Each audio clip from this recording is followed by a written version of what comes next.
يا حامل القرآن أعوذ بالله من الشيطان الرجيم رسول اللہ صلی اللہ علیہ وسلم کو حکم ارشاد فرمایا گیا کہ اذا قرأت القرآن فاستعذ باللہ من الشیطان الرجیم. تو وہی صراط مستقیم جس پر گفتگو ہو رہی تھی کہ یہ قرآن مجید صراط مستقیم ہے، اس کو کھولنے کے لیے اس صراط مستقیم کو سمجھنے کے لیے بھی ضرورت اس بات کی ہے کہ ہم شیطان مردود سے اللہ کی پناہ میں آئیں. اللہ تعالیٰ ہماری حفاظت فرمائے گا تو ہم قرآن مجید سے بھی ہدایت اخذ کر سکتے ہیں، ورنہ وہ تو یہیں بیٹھا ہوا ہے. قال فبما أغويتني لأقعدن لهم صراطك المستقيم.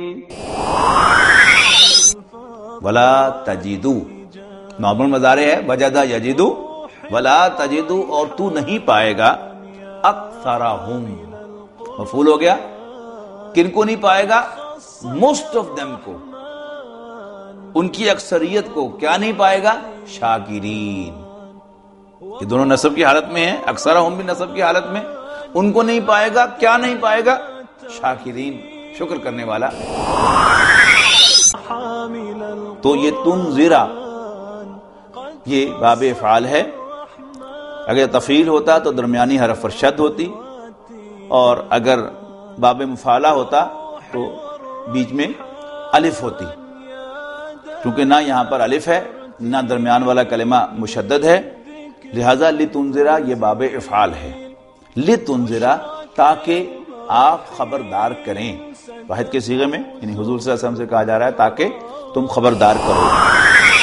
اعوذ باللہ من الشیطان الرجیم، بسم اللہ الرحمن الرحیم. الف لام میم صاد کتاب انزل الیک فلا یکن فی صدرک حرج منہ لتنذر به وذکری للمؤمنین. قرآن مجید کی آیات کا انالیسس عربی زبان کے اعتبار سے اس کا آغاز عزیز احمد سہیل نے کر دیا تھا. پھر خیال آیا کہ میں بھی اس میں کچھ اپنا حصہ ڈال دوں، تو میں نے سورۃ الاعراف کا انتخاب کیا ہے. انشاءاللہ ہم اس سورہ مبارکہ کا مطالعہ کریں گے. اس میں عربی ترکیب کے اعتبار سے بھی گفتگو ہوگی اور اس کو سمجھنے کے لحاظ سے بھی ہم انشاءاللہ کچھ گفتگو کریں گے. سورہ اعراف مکی سورت ہے، اور یہ دونوں صورتیں سورۃ الانعام اور سورۃ الاعراف اگرچہ قرآن مجید کی ترتیب کے اعتبار سے پہلے ہیں مکی صورتوں میں، لیکن اپنے زمانہ نزول کے اعتبار سے یہ مکی دور کے آخری سالوں کی صورتیں ہیں.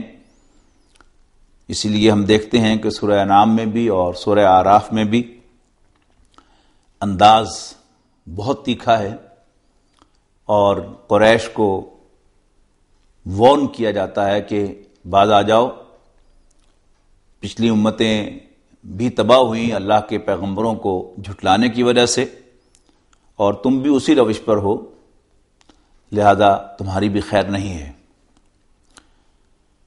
تمہاری عافیت اسی میں ہے کہ باز آ جاؤ اور ہمارے پیغمبر، ہمارے رسول حضرت محمد صلی اللہ علیہ وسلم کو مان لو.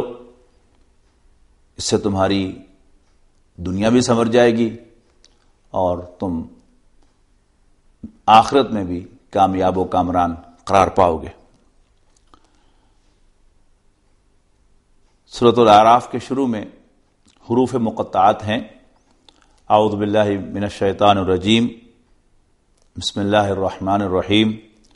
الف لام میم صاد. قرآن مجید کی تلاوت سے پہلے سورۃ نحل میں نبی اکرم صلی اللہ علیہ وسلم کو خطاب کرتے ہوئے تعوذ کا حکم دیا گیا ہے. آئین واو ازال کا مادہ پروٹیکشن کے لیے آتا ہے، پناہ کے لیے آتا ہے. ثلاثی مجرد میں آذا یعوذو اور باب افعال میں اعاذا یعیذو اور باب تفعیل میں عوذا یعوذو، اسی سے تعویذ بنا ہے جو ڈال دیا جاتا ہے کسی کے گلے میں یا بازو کے ساتھ باندھ دیا جاتا ہے.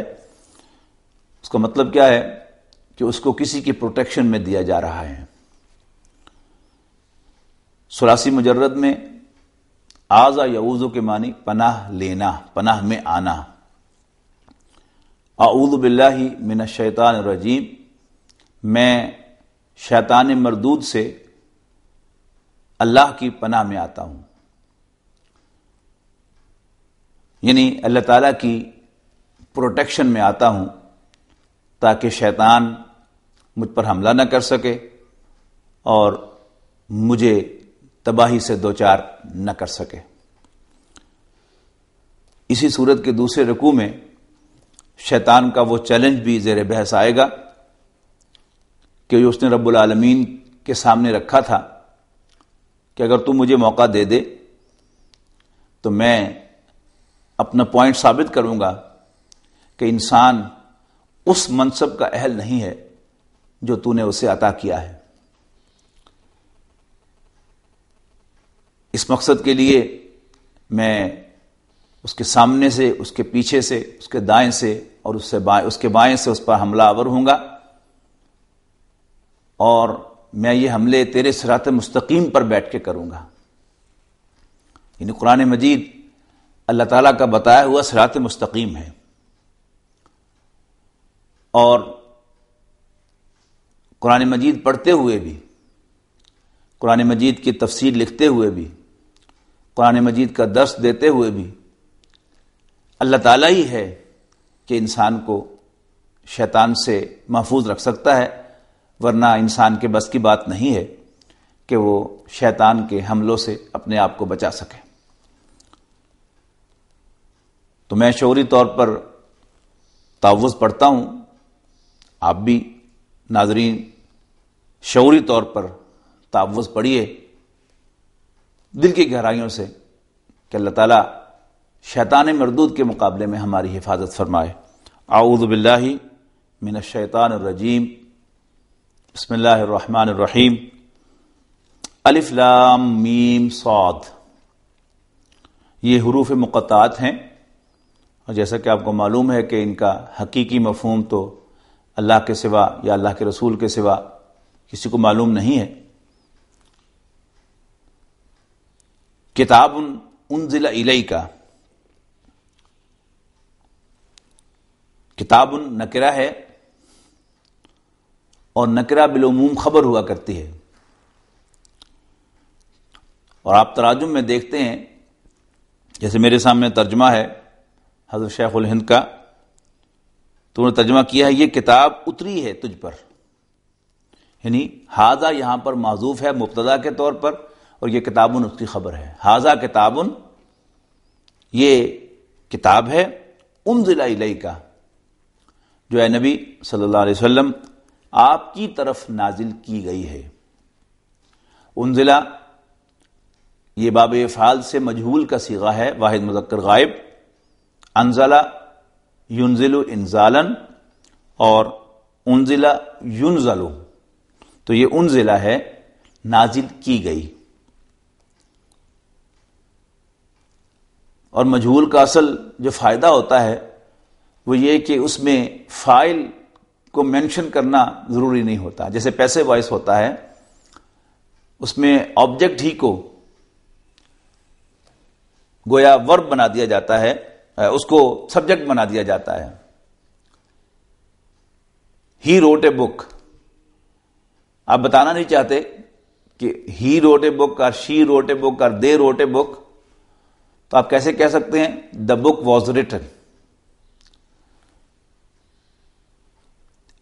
تو انزلہ نازل کی گئی، الیکا آپ کی جانب، یہ جار و مجرور کی ترکیب ہے، الہ حرف جار ہے، اور کاف واحد مذکر حاضر کی ضمیر متصل ہے۔ متصل کیوں ہے؟ الہ کی وجہ سے، اور الہ حرف جار ہے، لہذا یہ مجرور شمار ہوگا کاف۔ اگر یہ کاف انا کے ساتھ لگا ہوا ہوتا، انا کا، تو پھر یہ منصوب شمار ہوتا، اس لیے کہ انا کا اسم جو ہے وہ منصوب ہوتا ہے، جبکہ الہ کا جو متاثر ہونے والا اسم ہوتا ہے مجرور، وہ لازماً حالت جر میں ہوتا ہے، جیسا کہ اس کے نام سے ظاہر ہے۔ تو کتاب انزل الیک، یہ ایک کتاب ہے جو آپ کی طرف نازل کی گئی ہے۔ فلا یکن، فا جو ہے حرف عطف ہے، پس، سو، لہذا، therefore، thus، یہ سارے ترجمے اس کے ہو سکتے ہیں۔ لا یکن، اب یہ یکن جو ہے یہ اخف کا صیغہ ہے یکونو سے۔ کانا ماضی ہے، یکونو مضارع ہے، یہ فعل ناقص ہے، اور چونکہ یہاں پر یہ انشائیہ مضمون رکھتا ہے، چاہیے کہ، یعنی امر غائب، لہذا یہ مجزوم ہو کر یا اخف آیا ہے یکونو کی بجائے یکن۔ فلا یکن، so let there not be, پس نہ ہو جائے، فی صدرے کا، آپ کے سینے میں، حرجن، کوئی تنگی۔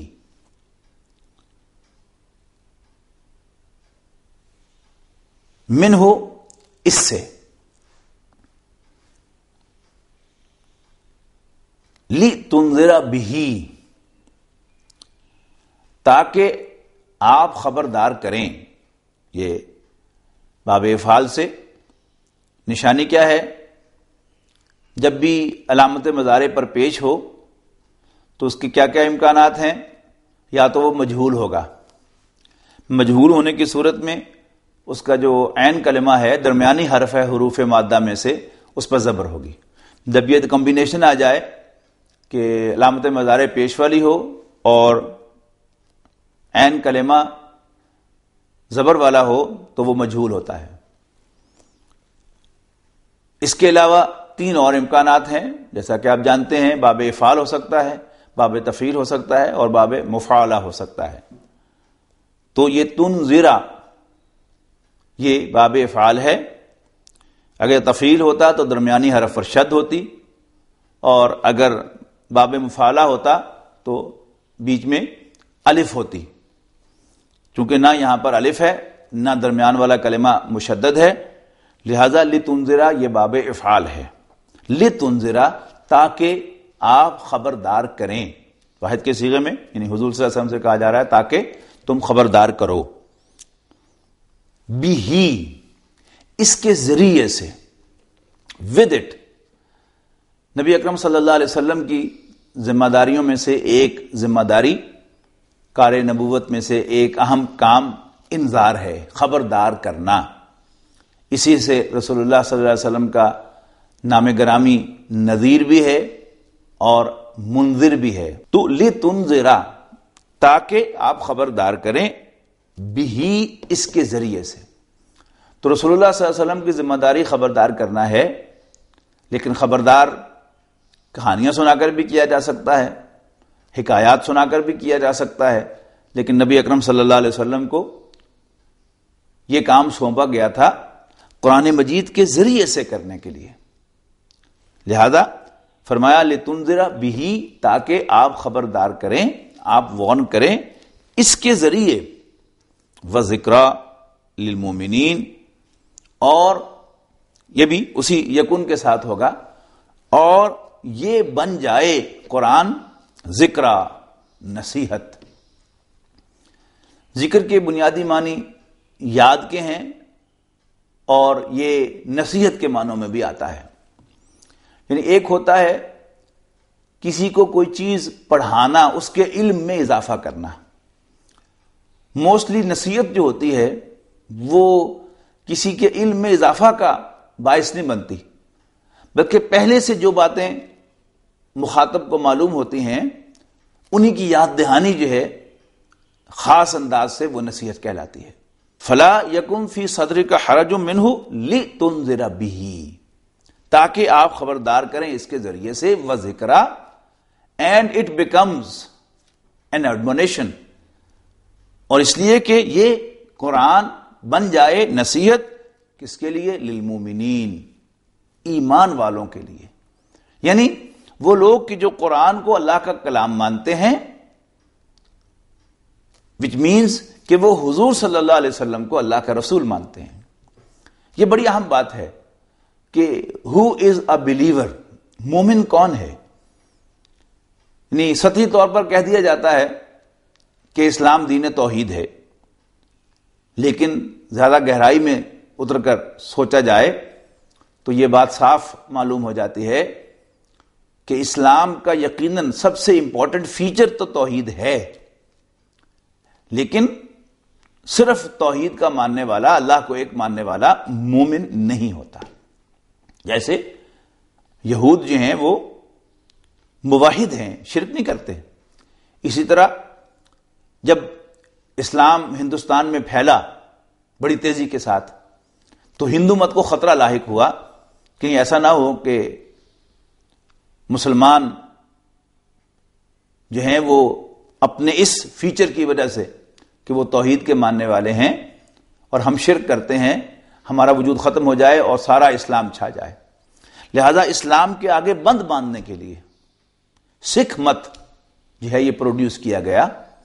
اور آپ کو معلوم ہونا چاہیے کہ جیسے یہودی موحد ہیں ایسے سکھ بھی موحد ہیں، لیکن وہ مومن نہیں ہے. نہ یہودی مومن ہے نہ سکھ مومن ہے. تو مومن کون ہے؟ نبی اکرم صلی اللہ علیہ وسلم کو اللہ کا رسول ماننے والا. الایمان تصدیق بما جاء بہ النبی صلی اللہ علیہ وسلم.